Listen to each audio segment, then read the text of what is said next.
오늘 같이 나누실 말씀은 창세기 39장 1절에서 23절까지 말씀입니다.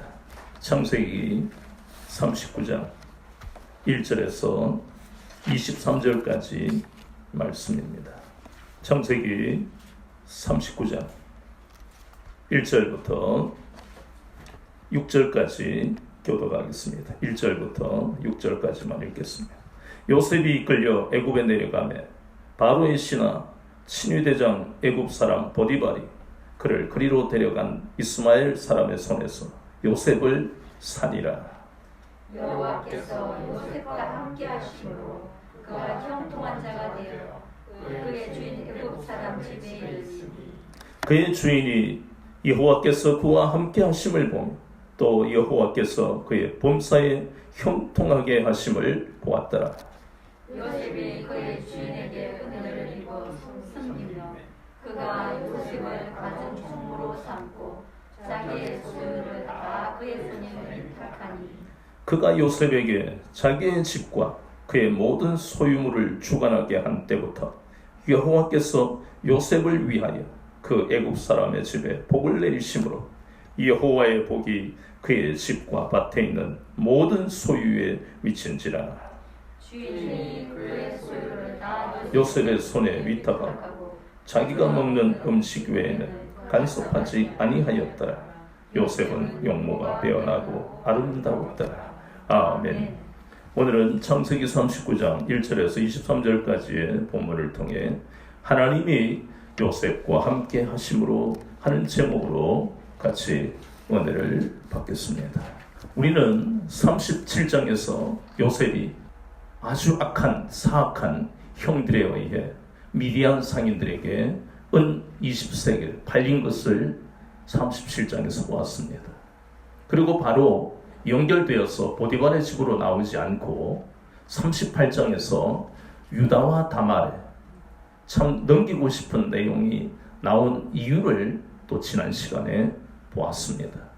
38장이 없어서는 예수님의 계보가 이어지지 않는 엄청나게 중요한 그러한 일이 38장에서 일어나는 것입니다.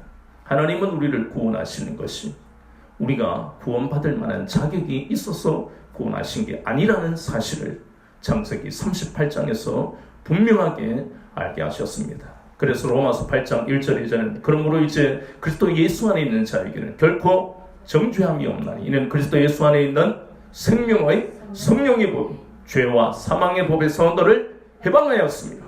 그래서 어느 누구도 마귀도 혹은 우리 눈에 물리적인 눈으로 보이는 사람도 우리를 결코 과거에 살았던 인생에 대해서 비판하고 정죄할 수가 없다는 이야기입니다. 그것이 바로 창세기 38장. 얼마나 놀라운 복음이 38장에 있습니까? 오늘 39장에는 미디안 상인에 의해서 보디발의 집에 은 20세겔에 팔렸습니다. 조선시대에는 우리가 잘 알다시피 남종, 여종 혹은 노비라 하는 것이 있었잖아요. 그럼 여기에도 유럽에도 그리고 여기 성경에 보이는 이 내용에도 노예입니다. 그럼 노예는 인격이 없는 짐승 취급을 했다는 이야기입니다. 이 요셉도 이제 더 이상은 아버지 야곱의 사랑을 독차지하는 그런 환경에 있지 않게 되었다는 것이에요.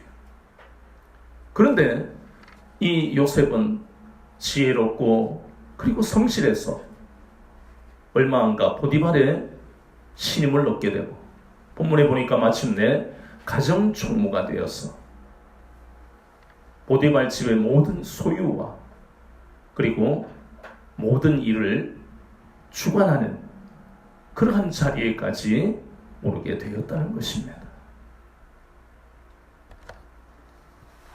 하나님께서는 이 고난 중에도 하나님을 의지하는 요셉과 본문에 보니까 어떻게 하셨다고요? 함께 하심으로 요셉이 범사에 형통하게 되었다는 것입니다. 중요한 것은 요셉이 자유인이 아니라 노예라는 짐승 취급을 받는 자리에 있는데도 그 외모와 관계없이 하나님은 범사에 요셉을 형통하게 하셨습니다. 그래서 가정 총무까지 오르는 놀라운 복을 받았. 그뿐만 아니라 5절에 보니까 여호와께서 누구를 위하여? 보디발을 위하여? 아니요, 요셉을 위하여 보디발의 집에 복을 주셨다는 겁니다. 이 한 사람으로 인해서 보디발의 집에 여호와의 복이 임한 것입니다. 요셉이 바로 복의 통로가 되었다는 것입니다. 얼마나 보디발이 복된 사람입니까? 하나님은 이렇게 노예의 일을 통해서 혹은 가정 총무의 이 일을 통해서 앞으로 다가올 대기근의 때에 애굽의 총리로 삼아 애굽뿐만 아니라 이스라엘과 그 애굽 주변의 모든 나라를 건져주시는 어마어마한 계획을 예비해 놓으시고 이곳에 보내셨다는 겁니다. 우리가 때때로 이 부분을 보면 소름이 끼칩니다. 하나님은 요셉뿐만 아니라 저와 여러분의 인생도 그렇게 예비된 인생을 살게 하시는 겁니다. 우리로 하여금 이 본문을 보게 하시는 것은 어떤 상황을 만난다 할지라도 절망하지 말라는 것입니다. 왜냐하면 우리 앞에는 하나님의 예비된 축복이 있기 때문입니다. 요셉이 이렇게 성실하고 그리고 책임감을 다하는 정직한 사람이었지만, 그러나 요셉이 예기치 못한, 상상하지 못한 큰 시험이 닥쳤습니다.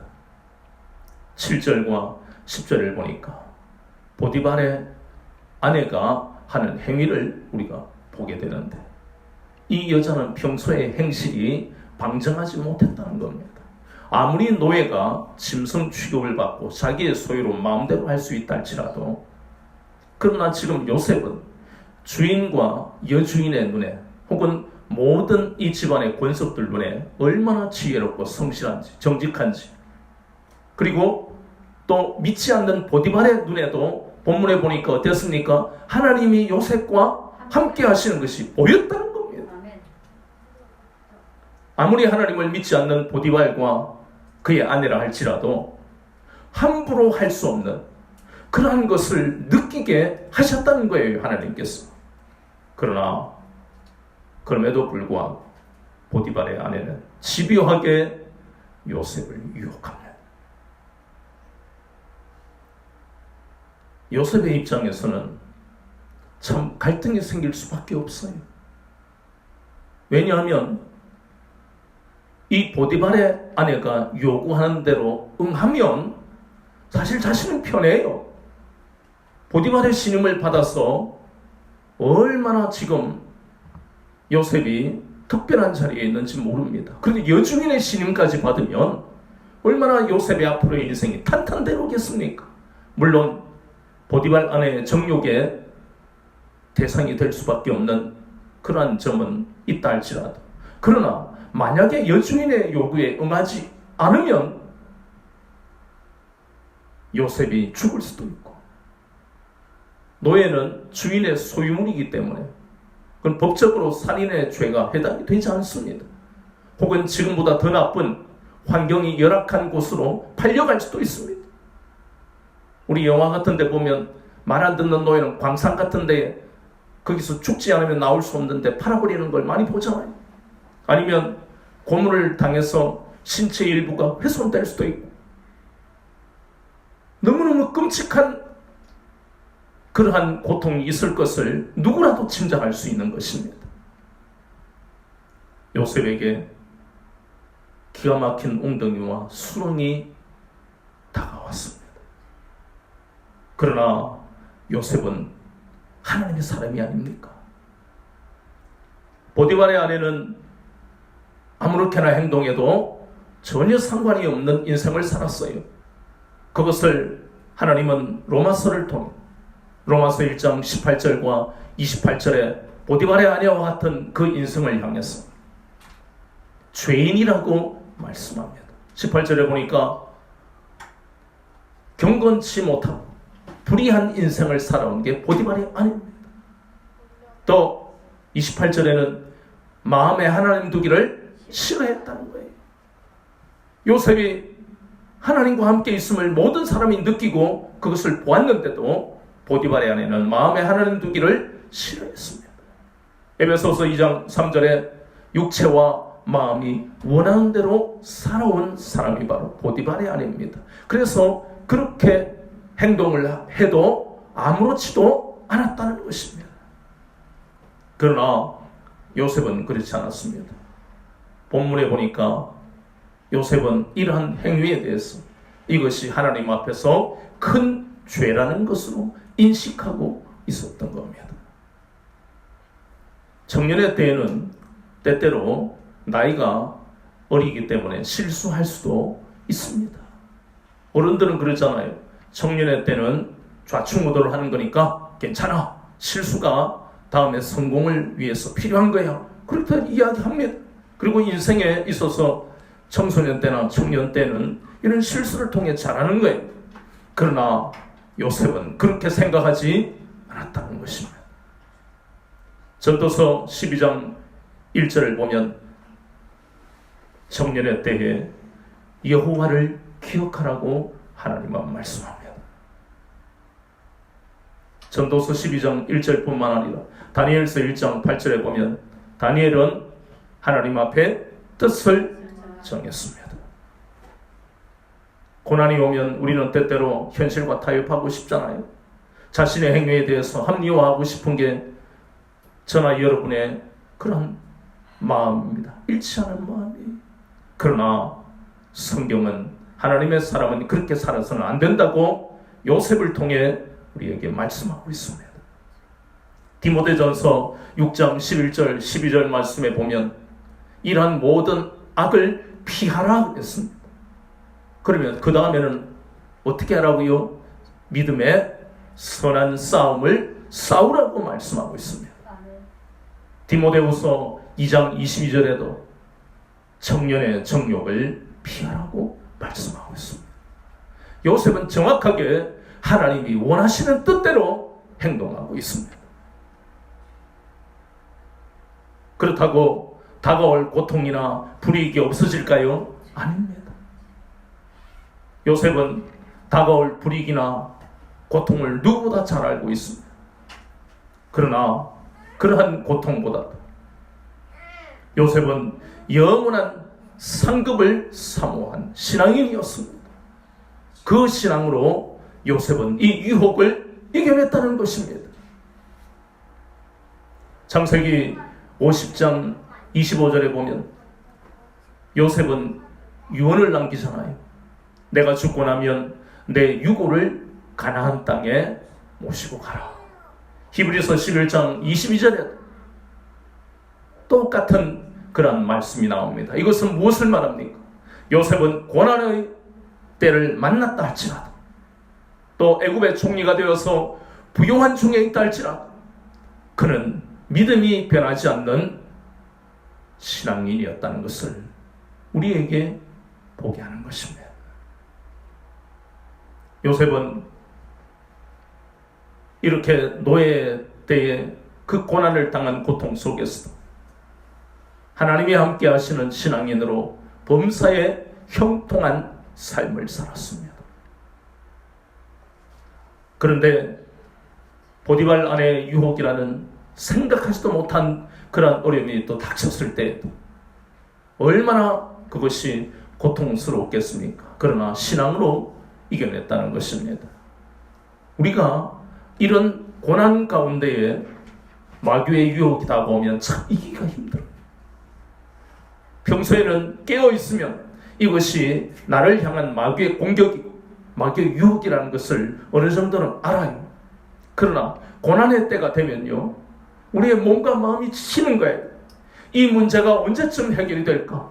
아무도 알지를 못하는 겁니다. 그리고 그 고난의 때는 마치 하나님과 내가 단절된 것 같은 고통을 당해요. 그래서 그 고난의 때에는 우리가 삶이 부유할 때 느끼지 못했던 그런 고통을 당하는 겁니다. 마귀는 이때에 우리에게 다가와서 우리를 공격하고 우리를 유혹해서 넘어뜨리게 만들려고 하는 겁니다. 보디발 아내의 유혹은 바로 고난당한 요셉을 넘어뜨리기 위한 그러한 공격입니다. 출애굽한 이스라엘 백성들이 430년 동안의 종살이에서 해방시킨 그 기쁨을 출애굽기 15장에서는 춤추고 노래하는 그러한 장면으로 얼마나 기뻤습니까? 미리암을 중심으로 많은 여자들이 속어치고 노래하고 또 남자들도 춤추고 하나님을 찬양했습니다. 그런데 그 전에 출애굽기 14장을 보면 이 사람들은 전혀 다른 사람들이었지요. 하나님이 노예에서 해방시켜 주셨는데 그들의 앞에 있는 것은 부유한 삶을 사는 약속의 땅이 아니었고 홍해바다였습니다. 그 홍해바다가 바로 요셉이 아버지의 사랑을 받아 형제들 중에 유일하게 채색 옷을 입고 그렇게 그 아버지의 사랑을 독차지했던 요셉이 노예로 팔리는 끔찍한 고난을 당한 것과 똑같이 출애굽한 이스라엘 백성들이 홍해바다 앞에 있을 때 어떤 마음이 들겠습니까? 얼마나 마음이 무겁겠어요. 고통스럽고. 근데 그들은 마귀의 유혹에 넘어갔다는 것입니다. 그들의 입술로 하지 말아야 할 말들, 출애굽기 14장에 보면 매장지가 없어서 우리를 여기로 인도했느냐, 그건 모세를 향한 게 아니고 종살이를 해방시켜 주신 하나님을 향해서 대적하는 것입니다. 출애굽기 15장의 그 노래는 과연 하나님을 찬양하는 노래지만 인간이 얼마나 나약한지를 우리에게 보게 하시는 겁니다. 거기에서 끝이 나서 바로 가나안 땅에 들어가면 얼마나 좋겠습니까? 그런데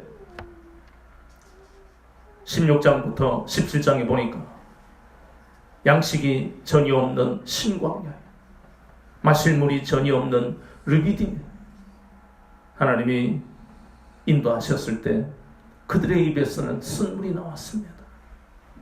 양식도 없는 이곳에서 우리를 죽이려고 하느냐, 물도 없는 이곳에서 우리를 죽이려고 하느냐. 고난의 때에 마귀의 유혹은 이렇게 온다는 것입니다. 출애굽한 이스라엘 백성들이 반응한 것은 마귀의 유혹에 넘어간 증거입니다.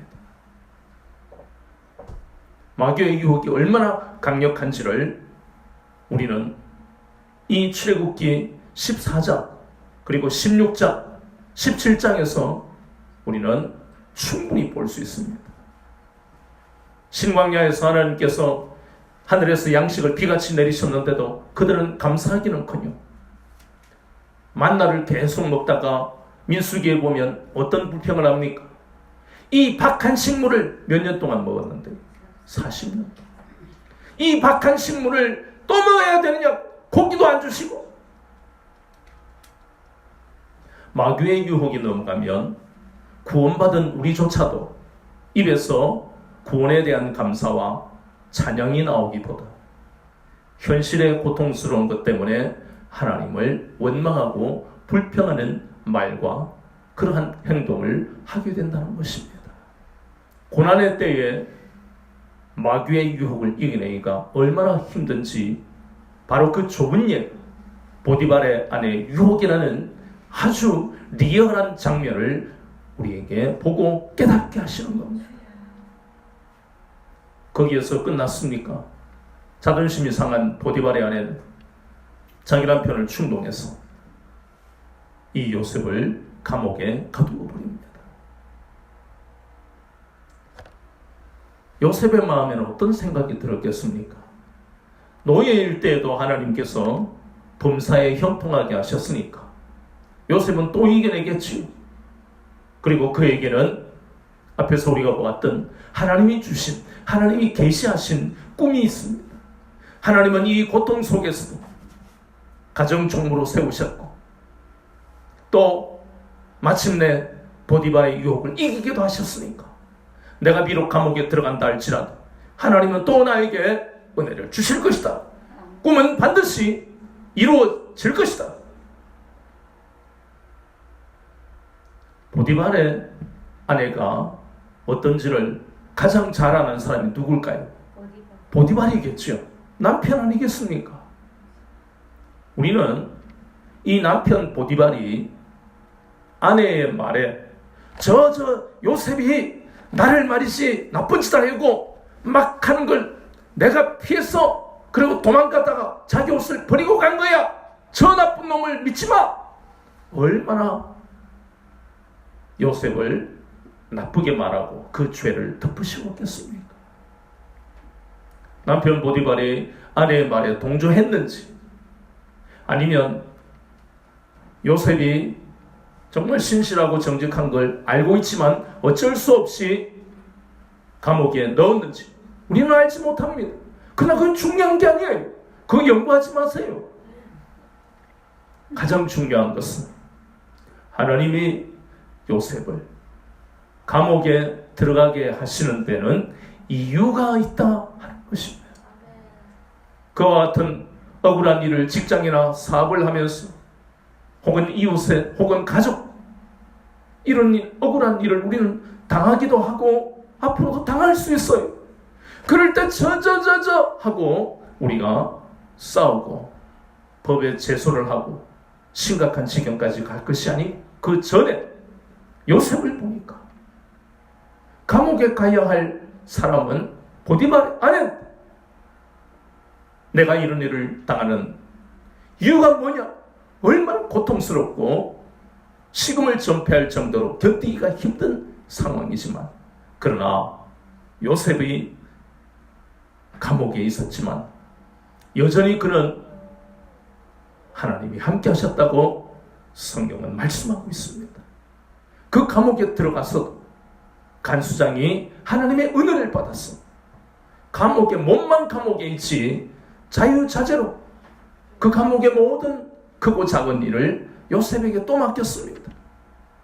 하나님이 그 감옥에 들어가게 하신 것은 바로 앞으로 있을 대기근에 총리의 일을 잘할 수 있도록 훈련하신 것이고, 또 하나는 감옥에 앞으로 올 떡관원과 술관원장이 올 텐데 그들의 꿈을 해몽해주고 술관원장을 통해서 바로의 귀에 요셉의 이름을 이야기할 수 있도록 그렇게 연결되는 고리를 만드시기 위해서 하나님은 죄 없는 요셉이 감옥에 들어가도록 하신 겁니다.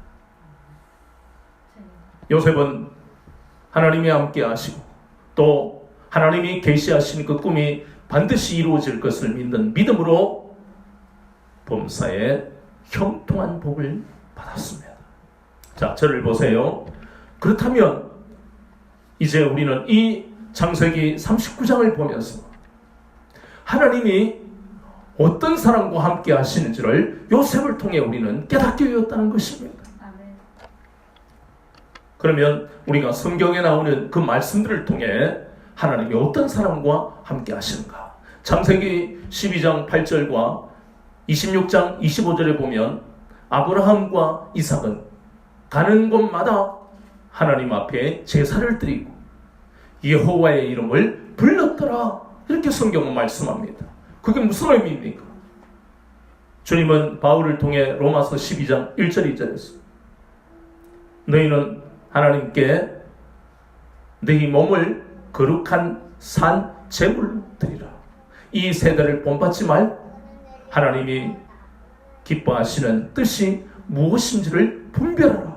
이것이 바로 아브라함과 이삭, 믿음의 사람들이, 족장들이 가는 곳마다 그 제사를, 제단을 쌓았다는 그 의미, 여호와의 이름을 불렀다는 그 의미가 바로 한마디로 예배의 삶을 산다는 것을 의미하는 것입니다.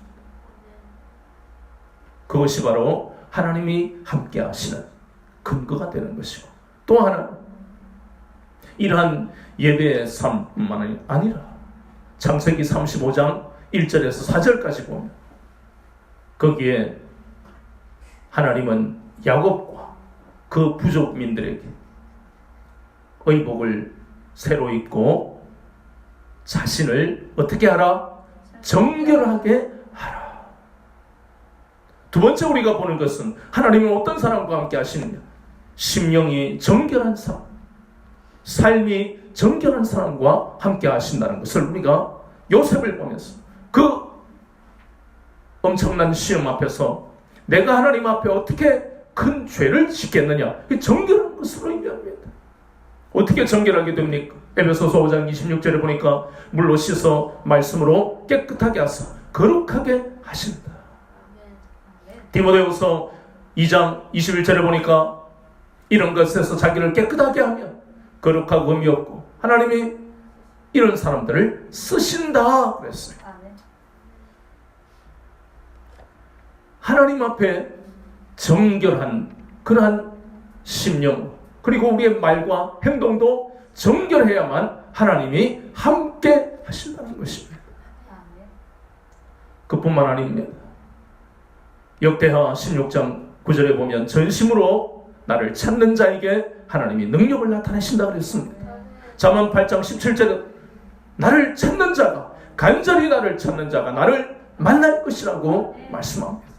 이것은 우리가 하나님의 말씀을 볼 때도 전심으로 봐야 되는 것이고, 간절한 마음으로 하나님 말씀을 통해 나를 만나주세요, 그런 마음으로 말씀을 봐야 되고, 기도할 때도 전심으로 하나님 내 기도에 응답하시고 내 기도에 찾아오시기를 원합니다, 간절한 마음으로 전심으로 기도해야 된다는 것이고, 찬양할 때도 하나님 앞에 찬송을 드릴 때도 마찬가지 전심으로 하나님 앞에 찬송하는 자에게 하나님은 함께 하신다는 겁니다. 아멘.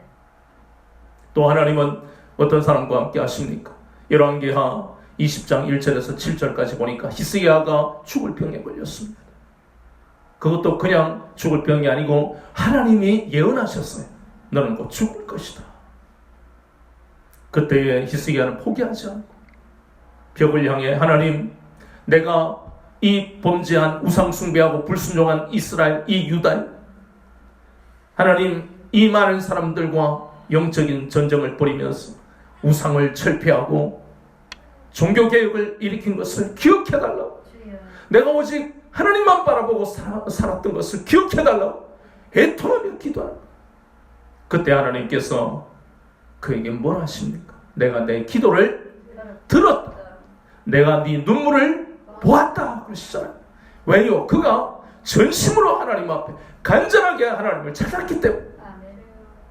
그래서 희한한 방법, 무화과 나무에 그 열매를 떡반죽으로 만들어 상처에 붙이니까 그 불치병이 낫고 15년을 더 살았다는 겁니다. 하나님 앞에 이렇게 애통하며 하나님을 찾는 자와 하나님 함께 하시는 거예요. 마태복음 5장 5절 6절 보니까 마음이 가난한 자는 천국이 저희 것이며 애통하는 자는 하나님의 위로를 받을 것이다. 그러니 이 히스기야처럼 요셉처럼, 요셉이 얼마나 고통스러웠겠습니까? 형들이 채석옷을 벗겨버리고 미디안 상인에게 은 20세겔에 팔아버렸을 때 그 얼마나 애통했겠어요. 보디발의 집에 도착했을 때 보디발 집에 손님으로 왔습니까? 아니잖아요. 밤마다 애통했을 것 아닙니까? 하나님, 내가 왜 이 고난을 받아야 됩니까? 그 17살짜리가 뭘 이길 수 있겠습니까? 그렇게 애통하고, 그러나 하나님과 사람 앞에 일단 자기 현실을 받아들이고 난 다음에 하나님이 함께 하시는 것을 요셉이 보면서 그는 정직하고 신실하게 자신의 모든 환경을 받아들였다는 것입니다. 하나님이 반드시 건지실 것을 믿는 믿음으로, 그리고 그 꿈이 이루어질 것을 믿는 믿음으로 이 13년의 세월을 견디어냈다는 것입니다. 요셉은 이렇게 하나님 주신 꿈이 이루어질 것을 믿는 믿음, 하나님이 함께 하심으로 이 고난을 통과했습니다. 우리는 누구나 다 이렇게 범사에 형통한 복을 받고 싶어요. 그러나 하나님은 요셉을 통해서 우리에게 보게 하시는 것이 무엇입니까? 그러한 복을 받는 사람, 하나님이 함께 하시는 인생이 되기 위해서는 바로 우리에게 필요한 것이 고난이라는 학교, 고난이라는 광야를 통과해야 된다는 것을 우리에게 깨닫게 하시는 거예요. 결코 고난의 이 광야를 통과하기가 쉽지가 않습니다. 고난이라는 자체도 고통스럽지만 생각해 보세요. 금년에 닭이 잘 된다 해서 닭 농장을 했다.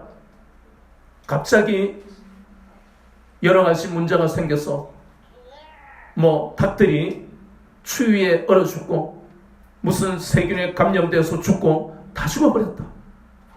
그러면 선택할 수 있는 방법은 보디발의 아내의 그 요구에 응하는 것과 거부하는 둘 중에 하나가 우리의 선택이 그것밖에 없는 것처럼 모든 걸 다 포기하고 그냥 자살을 해버리든가, 아니면 하나님이 고난을 주시는 이유는 바로 이 고난의 광야를 통해서 나를 연단하셔서 야고보서 1장 2절에서 4절까지 말씀처럼 인내를 이루게 하고 온전하고 구비하여 조금도 부족함이 없게 하실 것을 믿습니다 하고 믿음으로 나가는 둘 중에 하나밖에는 선택할 수 있는 게 없어요. 우리의 인생이 그렇다는 것입니다. 그래서 이 고난을 통과하기까지 너무너무 고통스럽지만 거기다가 더해서 보디발의 아내 같은 이러한 마귀의 유혹까지 이겨내기라는 것은 정말 불가능한 것이. 그런데 요셉은 통과했습니다. 우리 조선시대에요. 조선시대 중기 후기쯤에 나온 그 고대 소설 중에 춘향전이라고 잘 아실 겁니다. 이 춘향전을 스토리를 잘 아시다시피 아무 죄도 없는 춘향이가 옥에 갇혔어요. 그 이유는 변학도가 유혹을 하는데 안 넘어갔으니까. 나는 결혼한 몸입니다. 기생의 딸이 무슨 결혼이야? 하고 곤장을 때리고. 그러니 비교하면 못하지만 요셉이 보디발 아내의 유혹을 받은 거나 이 춘향이가 변학도의 유혹을 받은 거나 똑같이요. 그런데 두 개의 공통점이 뭡니까? 한 사람은 신앙의 절개를 지켰던 것이고 또 한 사람은 어쨌든 간에 부부의 연을 맺었으니까 내가 다른 남자하고 동침하지 않겠다는 그 정조를 지켰다는 점은 같잖아요. 그래서 마침내 우리가 잘 아는 대로 이몽룡이 거지로 변장해 와가지고 어쩌고 저쩌고 아메가 사출도요 해가지고 살아난 그 이야기를 잘 알잖아요. 그런데 거기에서 우리가 눈여겨봐야 할 것은 아무 죄도 없는 춘향이가 갇혀있는 그 감옥, 옥이라는 그 설정입니다. 그 옥에 들어간 죄를 안 지은 춘향이가 정조를 지켰기 때문에 또 이몽룡에 대한 그러한 믿음을 가졌기 때문에 결국은 곤장을 맞고 고통을 당했지만 암행어사로 나타난 그 이몽룡과 결혼해서 기생의 딸에 불과한 그 인생이 수직 상승하고 정렬 부인이 되는 어마어마한 인생의 복을 받았고 삼남미녀를 낳고 행복하게 오래오래 잘 살았다 하더라. 그러니까 그 내용이 사실은 성경적으로 우리가 보고 있는 거예요. 단지 고대 소설의 한 편으로 끝나는 게 아니고 우리의 인생도 마찬가지인 거예요. 이 고난이라는 것을 외면하고 싶고 또 돌아가고 싶은 마음이 우리에게 있어요. 고난이라는 자체가 벌써 키우던 닭, 자기 가진 전 재산을 그리고 농협에 대출받은 돈까지 다 거기다가 쏟아부었는데 닭들이 다 죽었을 때 할렐루야 할 사람이 어디 있어요? 우리 인생이 그렇다는 것입니다. 거기에 마귀가 유혹까지 하면 견딜 수가 없어. 야, 너 죽어라. 빚 못 갚는다. 너 혼자 죽으면 이 자녀들이 빚을 승계하니까 그 자녀들의 인생이 뭐가 되겠니? 그냥 한 가족이 그냥 다 같이 죽어라. 저수지에 빠지면 힘드니까 연탄 피워가지고 그냥 죽어라 참는다고. 마귀는 그렇게 우리를 절망이 아니라 죽음으로 몰고 간다는 거예요. 고난했더니. 그러나 그럼에도 불구하고 하나님 말을 의지하는 사람에게 우리가 보았던 것처럼 하나님이 함께 하시는 겁니다. 그 사람에게 하나님은 이 절망스러운 상황, 절망스러운 이 고난의 때 그 고난을 이길 수 있는 믿음을 하나님이 주시고 그 어려움을 헤쳐나갈 수 있는 지혜와 총명 그리고 용기와 담대함을 하나님은 허락하시는 겁니다. 아멘. 하나님이 함께 하시기 때문에 거기다가 만남의 복을 통해서 내가 실패한 그러한 고통의 자리에 있다 할지라도 내가 알지 못한 그러한 능력 있는 사람들을 통해서 다시 재기할 수 있도록 하나님은 얼마든지 은혜를 베푸실 수 있다는 것입니다. 아멘. 하나님이 함께 하시면 모든 것이 끝나는 인생이라 할지라도 하나님은 우리에게 범사에 형통하도록 하시는 겁니다. 아멘. 다시 한번 우리가 범사에 형통하다는 이 의미를 다시 한번 생각해 보고, 이것은 아무 문제도 안 만나는 뜻이 아니에요. 아무 문제도 없는 인생이 범사에 형통한 삶이 아니라는 것입니다. 범사에 형통한 것은 우리가 아브라함과 이삭, 야곱처럼 대기근을 만났다 할지라도 때때로 시행착오를 겪기도 하지만 하나님이 너는 거기서 머물러라 했을 때 아브라함은 롯처럼 요단들을 향해서 가지 않았고, 또 이삭은 애굽으로 내리게 하지 않고 그 나라에서 머물러, 야곱은 할아버지가 특히 애굽으로 갔다가 실패한 것을 잘 알기 때문에 죄악의 땅 애굽에 내려가지 않고, 하나님이 기도 중에 야곱을 만나 주셔서 너는 애굽에 내려가라, 내가 살 길을 예비해 놓았다, 음성을 듣고 난 다음에야 애굽으로 갔던 것처럼, 그뿐만 아닙니다. 기가 막힐 웅덩이와 수렁에 빠져있던 그 다윗, 아무 죄도 없이 사울에게 고난을 받았던 그 시편에 보면 밤마다 기도의 손을 내리지 않았다고 했습니다. 뿐만 아니라 사드락과 메삭과 아벳느고와 다니엘, 평일보다 뜨거운 7배나 뜨거운 그 불불에서 사자굴에 갇히는 그 고난을 당했지만, 사도 바울도 유라굴로 광풍이라는 어마어마한 그 고통 속에 있었지만 하나님만 의지한 그 믿음의 사람들, 하나님을 의지했더니 하나님이 오묘한 방법으로 고난 중에서, 고난이 없는 인생이 아니라 기가 막힌 그 웅덩이에 빠져 있었지만 하나님은 그들을 건져내시고 범사에 형통하게 하셨다는 것입니다. 아멘. 범사의 형통의 의미를 우리는 정확하게 알아야만 되는 것이고, 요셉이 하나님이 함께 하시는 그 복과 그리고 하나님이 계시하신 그 꿈은 반드시 이루어질 것을 믿는 믿음으로 견뎌냈던 것처럼 우리에게 주신 이 하나님의 계신 말씀이 반드시 나에게서 성취될 것을 믿는 믿음으로 살아가야 하는 것이 바로 그리스도인입니다. 아멘. 그런 사람에게 하나님은 함께 하셔서 범사에 형통한 삶을 살게 하십니다. 아멘. 오늘도 이 말씀처럼 내가 그래, 나는 하나님이 함께 하시는 요셉이야, 내 인생은 하나님이 범사에 형통하게 하시는 부유한 삶을 살게 하시는 복을 받은 사람이 나야, 나는 이제 저 하나님을 알지 못하는 보디발의 집에 복의 통로가 되어서 그 믿지 않는 사람들의 눈에도 하나님이 나와 함께 하시는 것이 보이는 것처럼 하나님은 이제 또 한 주간을 살아갈 때에 나로 하여금 복의 통로가 되게 하실 것이야, 믿지 않는 사람들이 나를 통해 하나님을 알게 될 것이야, 이것을 여러분들이 굳게 믿고 선포하시면서 승리의 영광과 기쁨을 맛보시는 여러분의 삶이 되기를 우리 주님의 이름으로 축원합니다. 아멘.